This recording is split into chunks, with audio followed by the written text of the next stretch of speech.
Councillor நிதி ஒதுக்கப்படாததற்கு எதிர்ப்பு தெரிவித்து சென்னை மாநகராட்சி மாமன்ற கூட்டத்திற்கு திமுக உறுப்பினர்கள் கருப்பு உடையில் வந்துள்ளார்கள். கூடுதல் தகவல்களை செய்தியாளர் காயத்ரி வழங்க கேட்கலாம். காயத்ரி, இது குறித்த முழு விவரங்களையும் பதிவு பண்ணுங்க.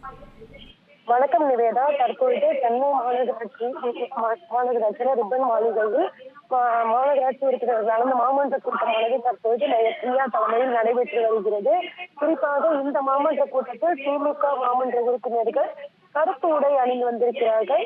அதாவது மாநகராட்சியில் அந்த மன்ற உறுப்பினர்களுக்கான கவுன்சிலர் நிதியானது ஒதுக்கப்படாததற்கு எதிர்ப்பு தெரிவித்து அவர்கள் கருப்பு உடையில் வந்திருப்பதாக தெரிவித்திருக்கிறார்கள்.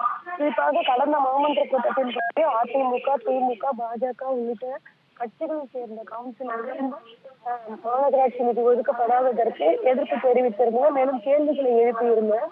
இந்த சூழ்நிலையில் முதலமைச்சரை கவனத்தை ஈர்க்கும் வகையிலும் அரசிடமிருந்து இந்த நிதியை பெற்றுத்தர வேண்டும் என்கிறதை வலியுறுத்தி தற்போது மன்ற உறுப்பினர்கள் கருப்பு உடையில் வந்திருப்பதாக தெரிவித்திருக்கிறார்கள்.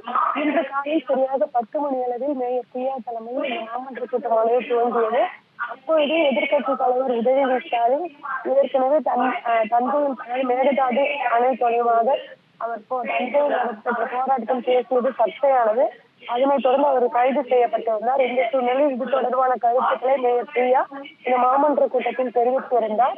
அதனைத் தொடர்ந்து பல்வேறு நிகழ்வுகள் நடைபெற்று வருகிறது. குறிப்பாக கேள்வி நேரத்தில் நிலைக்குழு தலைவர்கள் மற்றும் மண்டல குழு தலைவர்கள் தங்களுடைய வார்டு பிரச்சனை தொடர்பான கேள்விகளை எழுப்பி வருகிறார்கள். அதனைத் தொடர்ந்து துணை மேயர் மகேஷ்குமார் பேசியிருந்தார். அப்பொழுது கடந்த 4 மாதங்களாக ஆட்சி மாற்றம் ஏற்பட்ட பின்பு மாநகராட்சியின் இந்த பணிகளானது தொய்வு ஏற்பட்டிருப்பதாக அவர் தெரிவித்திருந்தார். அது மட்டுமின்றி தாவேகா அரசு ஆட்சி பொறுப்பேற்று அந்த 4 மாதத்தில் 21,000 கோடி கடனாக பெற்றுள்ளது என்ற குற்றச்சாட்டை அவர் வைத்திருந்தார். அதே போன்று பல்வேறு தகவல்கள் இந்த மாநகராட்சி மாமன்ற கூட்டத்தில் பேசப்பட்டு வருகிறது.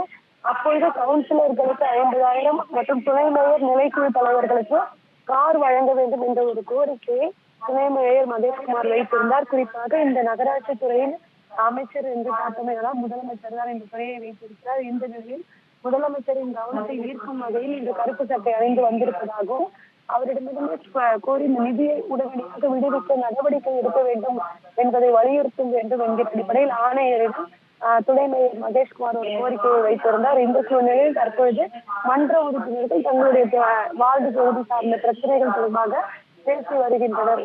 நிவேதா, உங்கள் விரிவான தகவல்களுக்கு நன்றி காயத்ரி.